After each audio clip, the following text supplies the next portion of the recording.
Harmless things are not always harmless. Beautiful things can be bait. Trends can be thrones. And thrones are never empty. Why are millions drawn to things that glitter but leave the soul hollow? Why does the digital world feel louder than your own conscience? Why do trends spread faster than truth, faster than warning, faster than wisdom?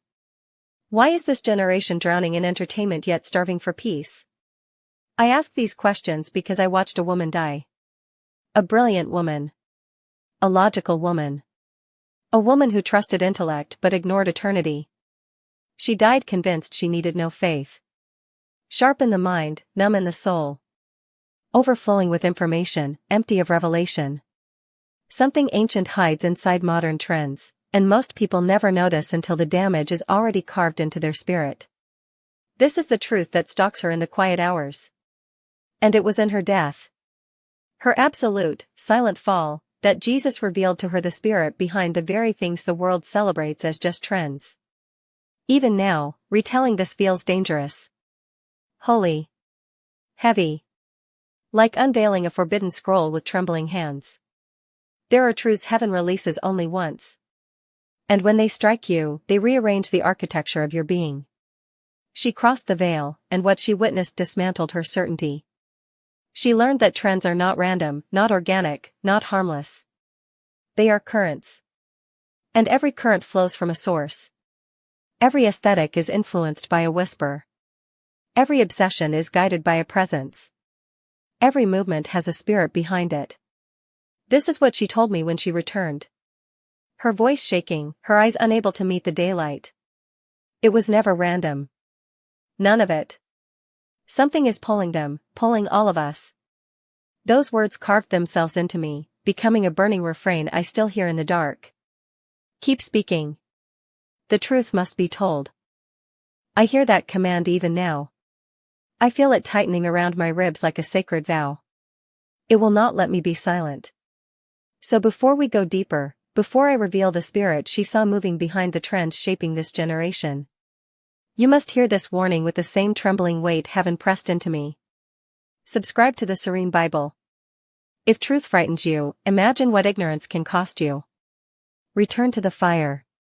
Return to the fire. Return to the fire. And now, let us step into the moment where her death began. She didn't believe in anything sacred. Not a whisper of heaven. Not a flicker of eternity. Not a hint that the unseen carried weight. To her, the world was a map of measurable facts, predictable outcomes, and equations dressed in confidence. She was a scientist, brilliant in a way that made rooms pause when she spoke. She was the kind of woman who could dismantle an argument with a single raised brow. Her mind was a cathedral built of logic, and she lived in it proudly. Facts were her religion. Data was her comfort. Certainty was her shield. She trusted numbers more than intuition. She trusted trends more than warnings. She trusted the world more than the one who formed it. She had no belief in God. No belief in angels. No belief in demons. No belief in anything that breathed outside the cage of the physical. And yet, every day, her soul whispered a quiet hunger she never acknowledged. Every day, she felt something thin and fragile inside her stretching toward a meaning she refused to name. Every day, she was being pulled by currents invisible to her rational eyes. Her days were simple, predictable, structured, like a pattern she never realized she was obeying. Morning began with a rush. A frantic wrestle with time, always a few steps behind her own expectations. Her coffee ritual was sacred only in its repetition. Boil. Pour. Sip. Scroll. Her fingers trembling slightly from caffeine, though she told herself it was ambition. She existed in a loop. Work. Screens. Deadlines. Notifications. Distractions masquerading as connection. The digital world hummed louder than her own conscience. A noise she welcomed, because silence felt too much like truth. On the train, in the elevator, waiting for meetings to begin, she scrolled endlessly. Trends saturated her vision like neon fog. Aesthetic shifts. Viral challenges. Fashion waves. Spiritual fads packaged in soft colors and hollow phrases. She absorbed it all without a filter. Without a question. Without a pause. Every scroll carved another line into her mind. Every trend adjusted her desires a little more. Every influence bent her perception just slightly. She didn't know she was being shaped. She didn't know something ancient was threading its fingers through the culture she consumed like air. She only knew that the more she connected digitally, the less she felt connected internally. She called it stress. She called it burnout. She called it normal. Everyone was tired, wasn't everyone tired? She didn't realize her soul was starving while her mind stayed full. There were moments, small ones, fleeting ones, when a crack appeared in her carefully built logic. Moments when she stared at her reflection and thought, why do I feel empty when I have everything I worked for? Moments when the silence felt like a question she didn't know how to answer. But she dismissed them.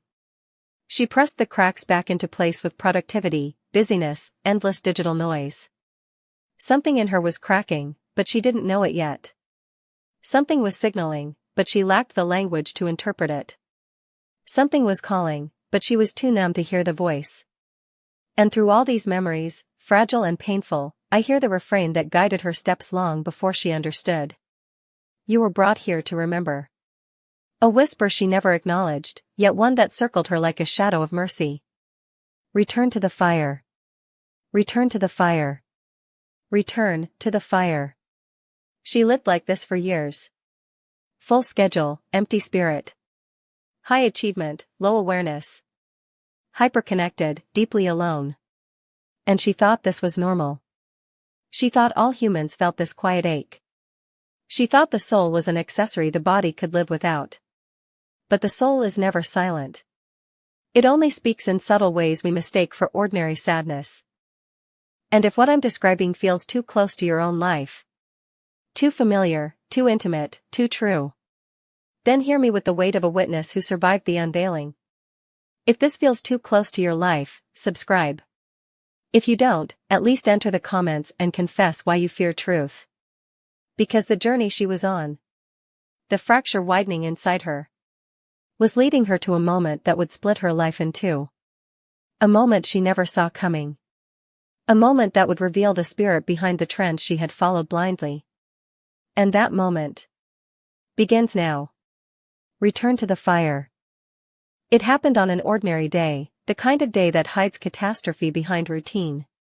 She had woken with the same exhaustion she called normal, the same heaviness she blamed on deadlines, the same hollow ache she drowned beneath caffeine and constant scrolling. But destiny never announces itself.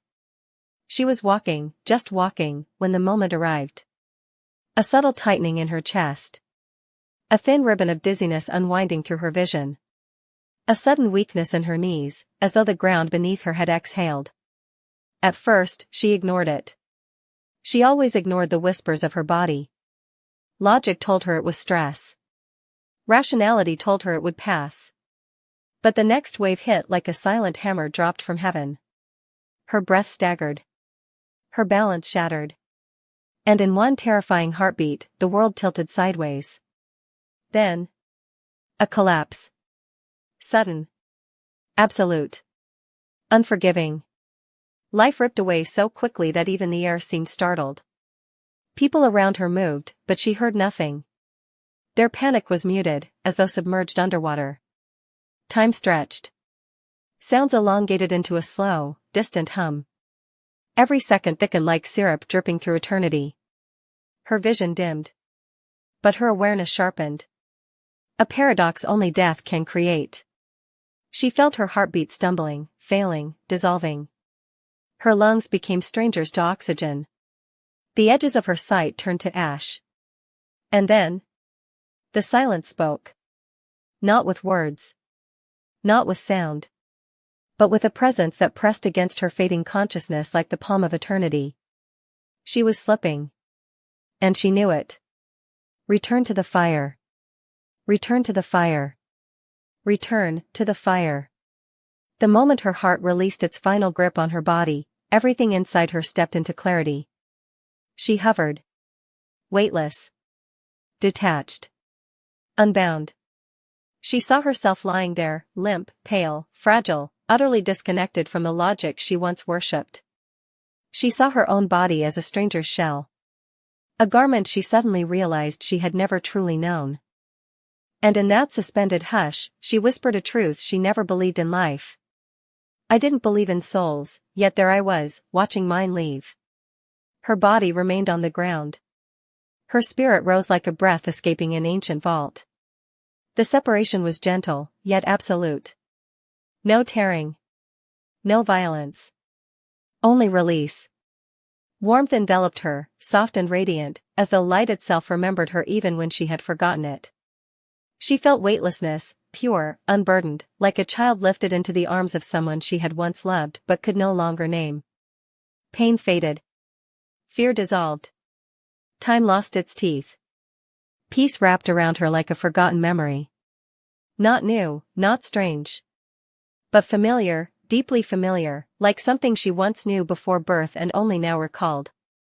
In that suspended glow, she realized how small her earthly life had been. How loud her distractions. How fragile her convictions. How blind her certainty. And as she drifted higher, carried by a presence she had denied all her life, I heard the refrain that would haunt the rest of her journey. The world must be shaken before it can be restored. Those words trembled through her spirit like a prophecy awakening from sleep. She didn't know what they meant. She didn't understand their weight. But they echoed, slow, sacred, unavoidable. The world must be shaken before it can be restored. Return to the fire. Return to the fire. Return to the fire. And in that moment, weightless, breathless, suspended between realms, she began the descent into truth. When the last thread of her earthly breath released, she felt herself carried, not pushed, not dragged, but drawn, into a passage woven of singing light. It wasn't a tunnel in the earthly sense. It was alive. Vibrating. Humming with a harmony that felt like creation remembering its own birth. The light didn't shine, it sang. Every ray carried tone. Every tone carried meaning. The colors around her danced in frequencies she had no words for, colors that earth has never carried, colors that existed before time learned to count. Time itself melted. It did not pass. It simply bowed and stepped aside. There was no fear. Only awe. Only a trembling wonder that settled inside her like a calm storm. She drifted through that radiant corridor, weightless, almost dissolving into the glow, and yet somehow more herself than she had ever been in mortal life. Return to the fire. Return to the fire. Return to the fire. Souls drifted around her like melodies. Not bodies, not faces, not forms. But beings shaped by resonance. Beings made of memory and light. They glided like whispers carried by wind that had seen eternity. They moved with intention yet without effort, as if every direction was welcome and no destination was required. Figures of light passed near her, each radiating its own warmth, its own hue, its own ancient gentleness. Not one of them looked at her with judgment. Not one offered anything hostile. They simply existed in a peace so perfect it made her earthly understanding feel small and incomplete. She heard echoes. Not voices, but prayers spoken across generations. Old hymns once sung in forgotten languages. Cries of worship from centuries long vanished. Every echo weaving itself into the shimmering walls of that luminous passage. And in that place beyond places, she experienced something that broke her. She realized she was known. Completely. Utterly. Without disguise. Not one thought hidden. Not one motive buried. Not one memory concealed behind the mind's defenses. Everything she had ever been, all the shadows, all the brilliance, all the wounds, all the denials, was laid open beneath a love so fierce it felt like light turning into a heartbeat. She trembled. Not from fear. From recognition. She had never believed in sacredness. Yet here she was, surrounded by it. Breathing it. Becoming part of it. The presence ahead of her, gentle, vast, patient, pulled her forward with a tenderness that felt like eternity remembering her name. She floated closer, And the peace deepened until she wondered how she had ever survived Earth's noise at all. This wasn't new. This wasn't foreign. It was home. A home she had denied but somehow always felt beneath the surface of her logic. Love overwhelmed her. A love without edges. A love without questions. A love without the slightest trace of condemnation. She felt held. She felt safe. She felt understood in ways that dissolved every ache she carried. Return to the fire. Return to the fire. Return to the fire. If you believe you can walk through life without preparing for eternity. If you believe breath is guaranteed. If you believe the veil will never tear. Then hear me with the trembling truth of a witness. Subscribe now. Don't wait until the veil tears. Don't wait until the light exposes everything. Because what she encountered next, what she saw beyond that realm of singing light, is the very reason I vowed to speak. And that journey, the unveiling of the presence who knew her, who remembered her, who had watched her every trend-shaped step, has only just begun. She drifted through the realm of singing light. Weightless, surrendered, undone. And then, without warning, the radiance ahead began to gather itself. The light folded inward. Concentrating. Intensifying.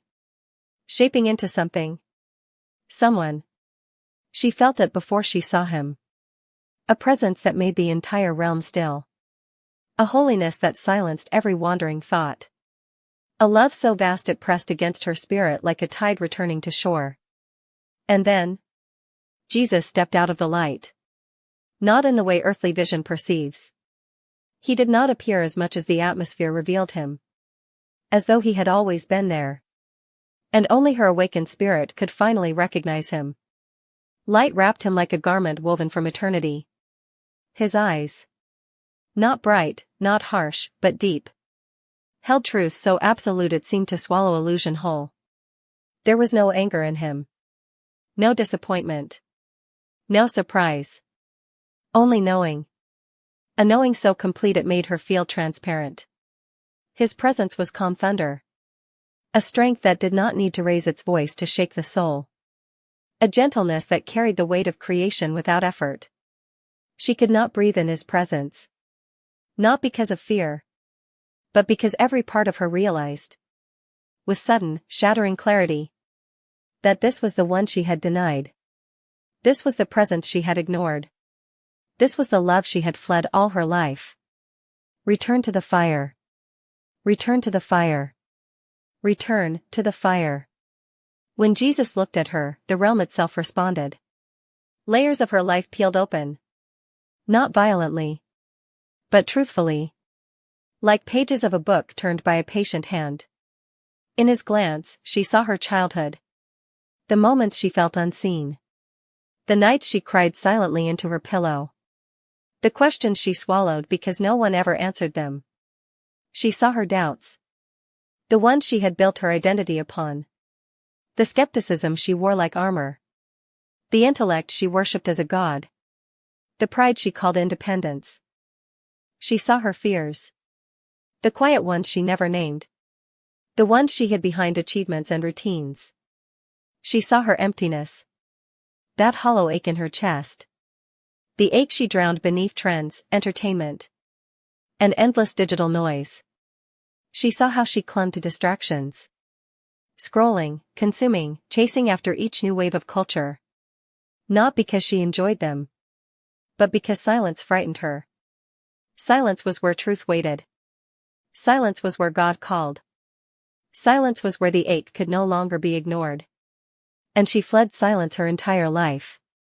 Return to the fire. Return to the fire. Return to the fire. Jesus did not speak at first. He simply gazed into her. Unearthing everything she buried. Not to condemn, but to free. She felt exposed. Loved. Undone. Seen in a way no human eyes had ever seen her. Seen in a way she did not know was possible. She realized she had never been alone. That the God she denied had followed her into every room. Every season. every heartbreak. Not intrusively, but faithfully. And then he spoke. His voice was not loud. It didn't need to be. It resonated through her spirit like a truth she had always known but never believed. You were brought here for a reason. The words moved like waves through her being. Measured, deliberate, alive. Another truth followed, gentler yet sharper. You followed voices that were never yours. Her heart collapsed inward. Every trend she mimicked. Every influencer she absorbed. Every cultural wave she chased. They were not her voice. They were echoes. Borrowed identities. Scripts whispered by unseen forces. And she felt the weight of it.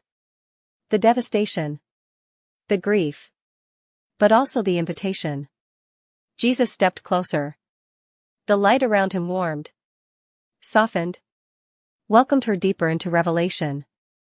In that moment, I heard the refrain that hovers over every soul heaven seeks to awaken. Keep speaking. They were chosen. Chosen. Even in disbelief. Even in denial. Even in blindness. Chosen. I speak these words now because the vow I made binds me. To reveal what she saw. To tell what was shown. To carry the weight of her testimony as though it were carved into my own bones. Return to the fire. Return to the fire. Return to the fire. And what Jesus revealed next, what he allowed her to witness, is the very heart of why I tremble as I speak. The moment he turned his gaze toward the horizon of eternity, something inside me trembled, something ancient, something I had buried under years of intellect, noise, performance, and curated identities.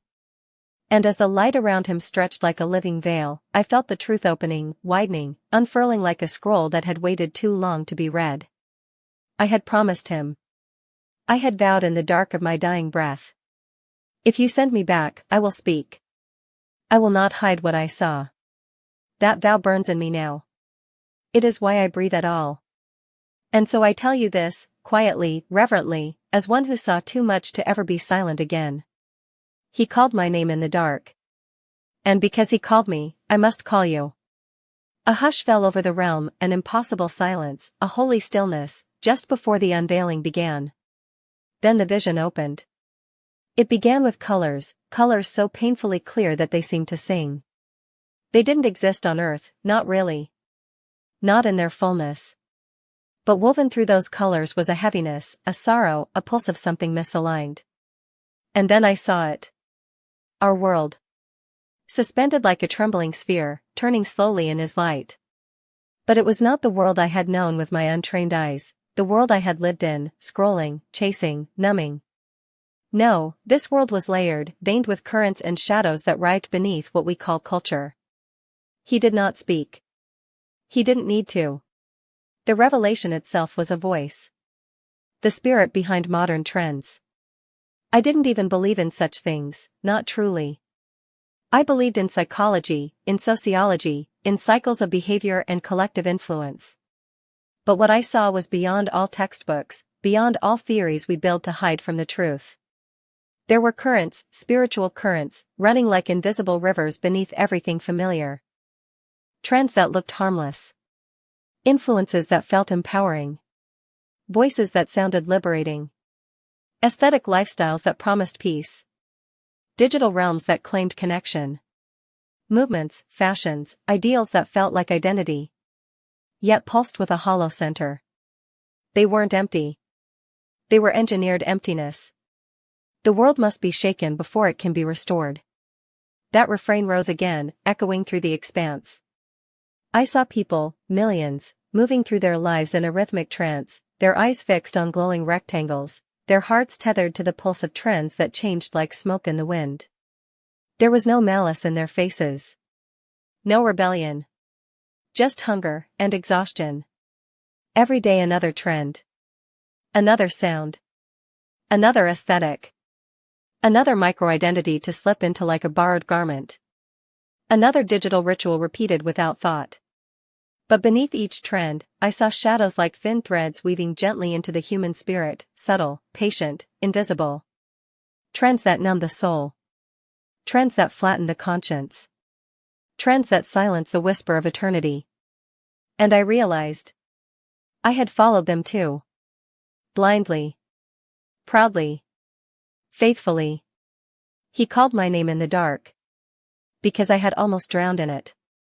Then the vision shifted like a page turning in a wind I could not feel. I saw voices rising across platforms, voices teaching people to enthrone themselves, to worship their own desires, to silence anything that challenged the inner craving for applause. The message was everywhere, wrapped in soft language. Follow your heart. Your truth is all that matters. Do what makes you happy. Cut off anything that demands sacrifice. But woven underneath those words were cords that tethered people to a spiritual loneliness so profound it masked itself as empowerment. I watched souls drifting further from their divine design, because they were convinced nothing existed above the self. And in the silence of that revelation, I whispered to myself. I did this too. I lived this way. I fed it. He called my name in the dark. Because I had nearly crowned myself king of my own small, collapsing world. Then I saw light flickering across millions of faces. Screens. Endless screens.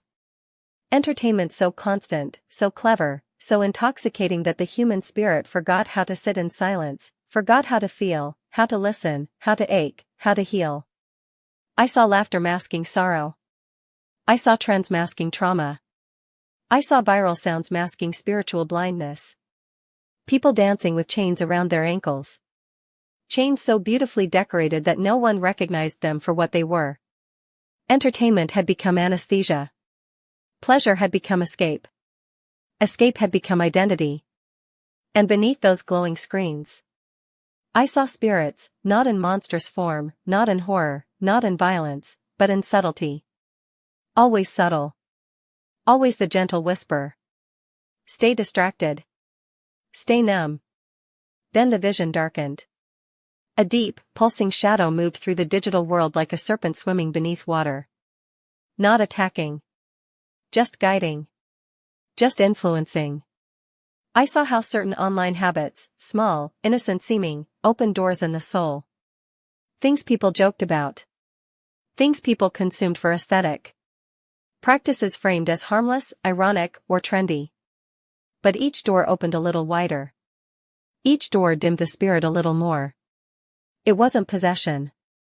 It wasn't dramatic. It was erosion. Erosion so slow, so gentle, so ambient that no one noticed their foundation crumbling. I felt myself shaking. Trembling. Because I had walked through those doors too. I had called them harmless. I had laughed at the warnings. He called my name in the dark.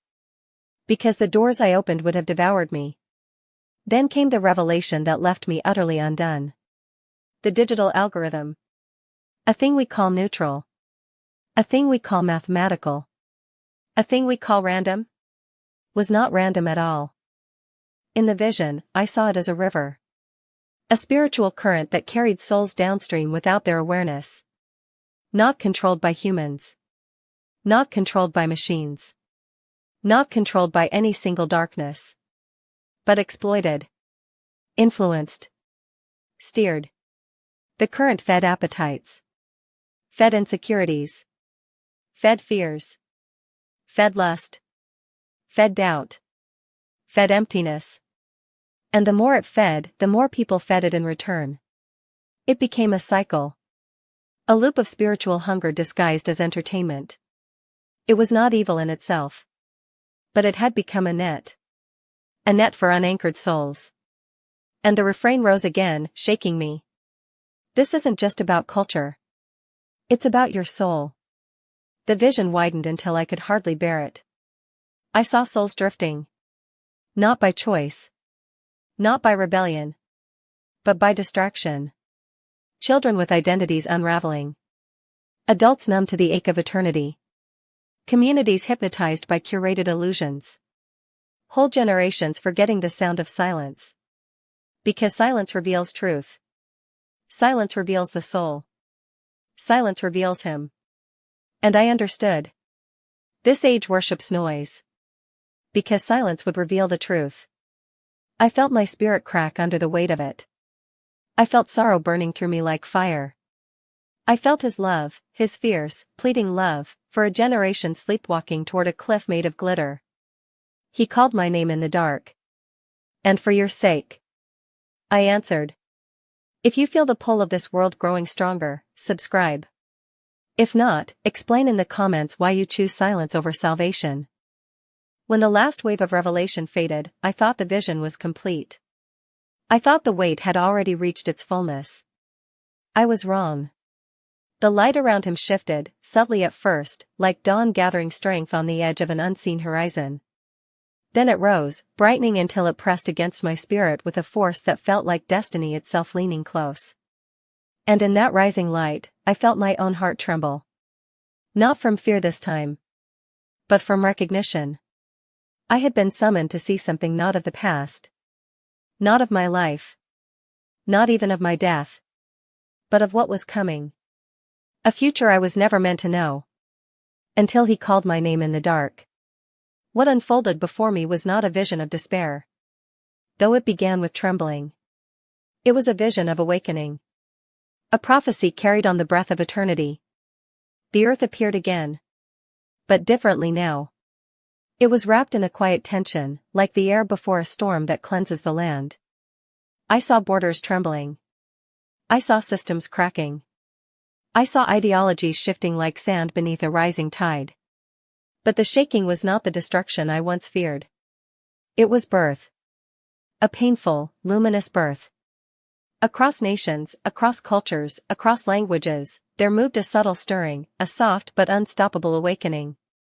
It began like whispers inside hearts, like long-forgotten memories resurfacing from depths we never knew we carried. It was as though the world was exhaling after generations of holding its breath. And in the quiet of what I saw, the refrain rose through me like fire. You were brought here to remember. My spirit bowed beneath the meaning. Then I saw faces, countless faces, young and old, hardened and hopeful, broken and yearning. But behind their eyes, something was shifting. Something ancient. Something sacred. A generation lifting its gaze from the glow of screens, toward the glow of truth. Some woke suddenly, like lightning striking a silent forest. Others woke slowly, like embers reigniting after years of waiting beneath ash. But all were waking. I saw young people dropping trends like chains. I saw older hearts rediscovering the fire they thought they'd lost. I saw weary souls pausing in the middle of their noise, finally asking, "What am I becoming?" And the Spirit whispered through the vision, not in words, but in knowing. Hearts returning to ancient paths. Not nostalgic paths. Not religious paths. But eternal paths. Paths older than time. Paths carved by the one who called my name in the dark. Then the light flared again, and I saw them, the remnant. Not the strong. Not the influential. Not the celebrated. But the willing. Ordinary people with trembling hands and burning hearts. Unknown names carrying ancient fire. Faces smudged with the dust of long battles, yet eyes bright with unquenchable hope. They rose from unexpected places. Small towns. Crowded cities. Remote villages. Forgotten communities. Rooms where no one believed change was possible. They rose not with noise. But with clarity. Not with arrogance. But with obedience. Their lives became lanterns. Their choices became seeds. Their presence became a countercurrent in a world drowning in its own trends. And I realized. I was looking at the ones who would anchor the coming tide. He called my name in the dark. So I could see the ones who would shine in it. Then the vision deepened, and with it came a holy tremor. A shaking unlike anything the world has tasted. A shaking of systems built on illusions. A shaking of identities built on mirrors. A shaking of values built on shifting sand. I felt it before I saw it. A rumble moving through the foundation of everything that pretended to be eternal. And then the prophecy echoed, not spoken, but imprinted into my spirit. There will be a shaking. What is built on lies will collapse. Those who know truth will lead. The words were weight. The words were warning. The words were promise. I saw digital kingdoms dissolve. I saw influencers lose their thrones. Not by scandal, but by irrelevance. The world began hungering for what could not be packaged, edited, or performed. The shaking was mercy disguised as chaos. A divine interruption to a world spiraling in curated illusions. And in the trembling, I felt something ignite inside me. A warmth spreading through the chambers of my being. As the vision unfolded, I felt something I had not felt since childhood. Before the doubts. Before the intellectual armor. Before the mocking tones of a world that worships its own reflection. I felt purpose. Not ambition. Not relevance. Not identity crafted by culture's hands. Purpose. The kind that feels like flame and gravity at the same time. I felt my life rearranging itself around a single truth. I had not been shown these things to admire them. I had been shown these things to carry them. My worldview cracked open. Not by violence. But by revelation. Not by fear. But by fire. Everything I once believed felt small now. Too small to contain what I had seen. Too small to hold what he placed inside me. And through the trembling of my awakening, the refrain rose again. Soft, insistent, sacred. The time is now. The time is now. I felt myself stand, not with legs, not with body, but with spirit. Identity returned to me like a garment I had forgotten belonged to me. It fit with a perfection that made me ache. It wrapped around me with the warmth of truth long withheld. I was not defined by trends. Nor intellect. Nor culture. Nor wounds. Nor the noise I once worshipped. My identity was forged in a realm without shadows. In the gaze of the one who called my name in the dark. And as I stood in that restored identity, everything sharpened. Everything quieted. Everything aligned. The world was waking. The shaking was coming. The remnant was rising. And I was being summoned into the story. Not as a spectator. But as a witness. They pulsed through me like heartbeat. You were brought here to remember. The time is now. The time is now. The echoes stitched themselves into my being. A vow renewed. A destiny unfolding. A fire returning to the place where I once let the cold settle. I knew then, with the certainty of heaven's gravity, that nothing would ever be the same. He called my name in the dark. And now I call yours. When she opened her eyes, the world felt wrong. Not broken in the way sickness breaks a body, but fractured in a way only a soul freshly returned from eternity can perceive. The hospital lights were harsh, artificial, cold. They cut across her vision, but offered no illumination to the heart. The machines beeped, incessant, mechanical. Too loud, too sterile, too earthly. And the faces around her, doctors, nurses, strangers, moved through space like shadows without knowing the fire she had carried. Everything felt distant. Spiritual distance, not physical. As if the world had leaned away from truth while she was gone. And now she was too awake. Return to the fire. Return to the fire. Return to the fire. She tried to speak. She tried to describe the light. She tried to tell of the realm without shadows. The currents beneath trends. The weight of eternity pressing on every soul. Doctors listened politely, nodded, and returned to charts. Friends offered sympathetic smiles and whispered concern. But mocked the tremble in her voice when she spoke of visions, of truth, of fire. Social media, once a place of comfort, turned sharp. Comments riddled with ridicule, derision, disbelief. Trolls and voices whispering doubt, unseen, unrelenting, like tiny daggers thrown into a wounded spirit. And she realized. Even here, on Earth, the forces she had glimpsed beyond the veil still hunted the words meant to save. At night, the resistance followed. Nightmares dripping with shadow. Familiar places warped into distortions. Fingers of darkness scraping along walls she thought familiar. Even the glow of her own reflection seemed distorted, the corners of her eyes catching movement that wasn't there.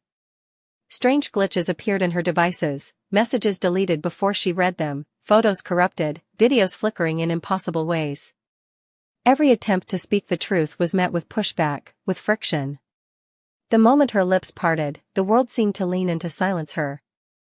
She had seen it in eternity, and now she felt it in flesh. The opposition to truth was patient, pervasive, cunning. Not always violent. Not always loud. But unyielding. Subtle. Persistent.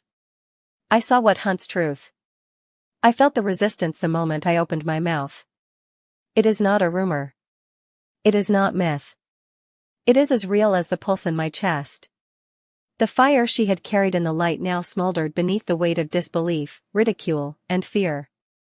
Every step she took, every word she spoke, every post she wrote, every breath she drew, the forces that opposed truth watched, shifted, and pressed. Yet, still, she could not stop. Could not remain silent. Return to the fire. Return to the fire.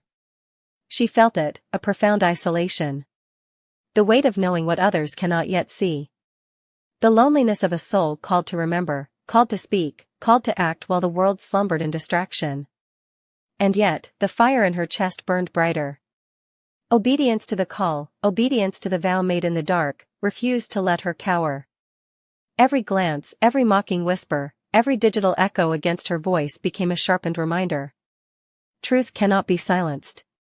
Even when it trembles. Even when it aches. Even when the world leans away. She remembered the words of the one who had shown her eternity.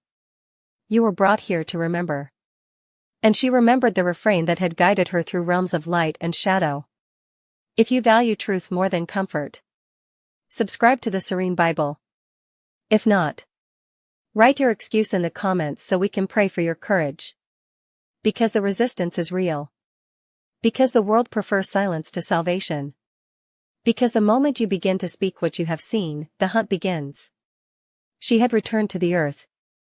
But she carried eternity in her chest. She had stepped into resistance. And now she would walk through it. Not for pride, not for acclaim. But because obedience demanded it. And in that obedience, the first embers of war began to stir. I speak again with the same trembling honesty that followed me out of that realm, the same trembling that still sits beneath my ribs like a burning coal. I speak because I must. Because I made a vow in the dark, if you return me, I will not hide what I saw. And so I continue. When I returned to this world, I thought the visions would fade like morning fog. I thought the weight would loosen its grip. I thought time would soften the edges of what heaven placed into my hands. But the truth does not soften. The truth does not fade. The truth returns each time I close my eyes. He called my name in the dark. And the echo still lives inside me. I must tell you what he showed me, what he asked me to remember, word for holy word. Because this is not a story about death. This is a story about war. Not the wars of nations. The war for souls. A war that began long before this world was carved into existence. A war that still rages in the unseen corners of your life, even while you sleep, even while you scroll, even while you pretend the spiritual realm is too distant to touch you. I speak this next part with grief, not judgment. With burden, not pride. With obedience, not opinion. For this was the message burned into my spirit before I left his presence. The battle is not coming, it has already begun. I remember how those words felt. Not spoken with rage. Not spoken with threat. But with a sorrow so deep it felt like the sky itself was weeping. And I understood. That humanity still thinks the war is future. Still thinks the danger is distant. Still thinks darkness is symbolic and sin is soft and deception is harmless. But listen to me, beloved soul before me. Because the one who lived through this is begging you now. You are already standing on the battlefield. You have been standing on it for years. Every trend that numbs your conscience. Every distraction that starves your spirit. Every influence that mocks holiness. Every new thing that feels innocent. Every invitation to abandon the old paths.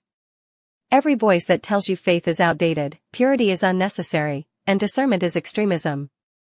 All of them are the quiet tactics of a war that has already entered your home. He showed me people walking with their eyes wide open and their souls fast asleep. He showed me crowds following trends like sheep led by invisible chains. He showed me souls that laughed at truth while holding their own decay. He showed me multitudes who surrendered their light for convenience, applause, and the comfort of fitting in. And I felt his sorrow. More than his anger.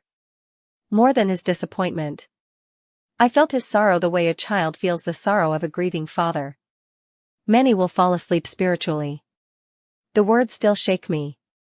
Because I saw it. I saw multitudes choosing numbness over awakening. I saw people exchanging conviction for entertainment.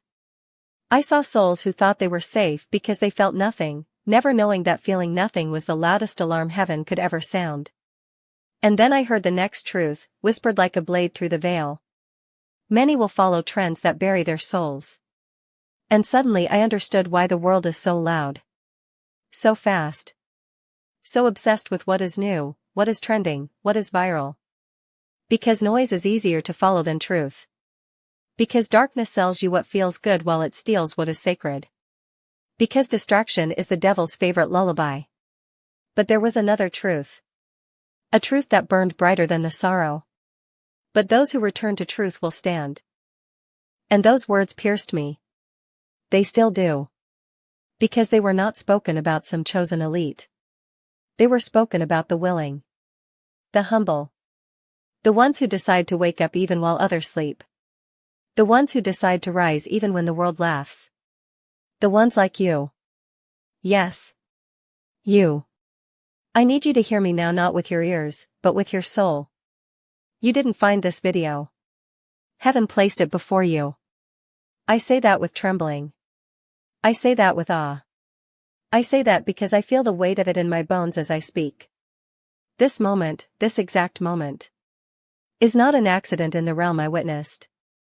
This is a summons. This is a call. This is heaven leaning toward you, whispering through the veil. Your soul is being called by name. I felt pressed to say that to you out of obedience. Because whether you believe me or not, whether you understand or not, you were chosen to hear this. Not because you are better than others. Not because heaven loves you more than others. But because your heart is awake enough, just awake enough, to recognize a warning when you hear one. You are standing at a threshold. The kind few ever recognize in time. And so I repeat the words he carved into my spirit. The time is now. Not tomorrow. Not when life gets easier. Not when you feel more spiritual. Now. Because the world is accelerating toward a shaking. A shaking designed not to destroy but to awaken. A shaking that will separate truth from imitation, devotion from performance, conviction from convenience. And I saw it. The shaking must come. Because the world must be stripped of its illusions before it can be restored. So hear me now, beloved soul. Return. Wake up. Rise. Not because you fear punishment. But because something inside you has always known the world feels wrong. Something in you has always sensed the spiritual fog around this generation. Something in you has always whispered, quietly. There must be more. And you were right. There is more. There has always been more. And heaven is calling you into it before the darkness of this age pulls you into its current. Return to the fire. Return to the fire. Return to the fire. Let that refrain settle into the chambers of your spirit. Because while the world sleeps, your soul is waking. And I am here, trembling, obedient, still carrying the ashes of that holy encounter, telling you what I vowed I would tell. There is a war for your soul. But heaven has already called you by name. And heaven does not call in vain. I speak now in a whisper, because the closer we come to the end, the more the truth presses against the edges of my spirit. And I feel it, the same trembling that held me when I first opened my eyes in that hospital room, the same trembling that has never truly left me. When the veil lifts, nothing remains the same. I learned this not by study, not by metaphor, not by imagination. but by crossing the threshold and returning with the ash of eternity still clinging to my soul. When the veil lifts, the world you once trusted dissolves. When the veil lifts, the patterns you followed lose their shine. When the veil lifts, the darkness that once felt harmless reveals its teeth. And after you see, you cannot unsee. After you know, you cannot unknow. There is a pull on your soul. A pull that does not come from fear. A pull that does not come from emotion. A pull that does not come from persuasion. It comes from recognition. Your spirit hears the truth before your mind does. Your soul remembers what your flesh forgot. Your heart recognizes the voice that called you in the dark. He called my name in the dark. And that call still echoes through me, through every word I speak now. I carry the echo so you can hear it too. Because the call is reaching you as well, quiet, patient, insistent. The battle does not end when this video fades. The battle does not cease when the screen goes black. The battle follows you long after the final word is spoken. And so I must ask you, not with condemnation, not with pressure, but with the trembling love of someone who saw what waits behind the veil. Will you rise, or remain asleep? Because neutrality is an illusion. Silence is a choice. Indecision is surrender. And sleep is the quiet death the enemy prefers. But rising is costly, painful, glorious. Rising demands that you shed the comforts that once numbed you. Rising demands that you walk with open eyes through a world that prefers blindness. Rising demands that you stop apologizing for the truth stirring inside you. Return to the fire. Return to the fire. Return to the fire. I speak the refrain again so it may find its way past your defenses and into your deeper places. And now, as the final moments of this testimony gather themselves like a fading flame, I offer you the last truth he impressed into my soul. Go back to the words of Christ. Not the opinions. Not the trends. Not the modern reinterpretations designed to make holiness comfortable. Not the watered-down faith crafted to keep you entertained but unchanged. No. Return to the Gospels. Return to the rawness. Return to the fire in his voice. Return to the simplicity that cuts through confusion.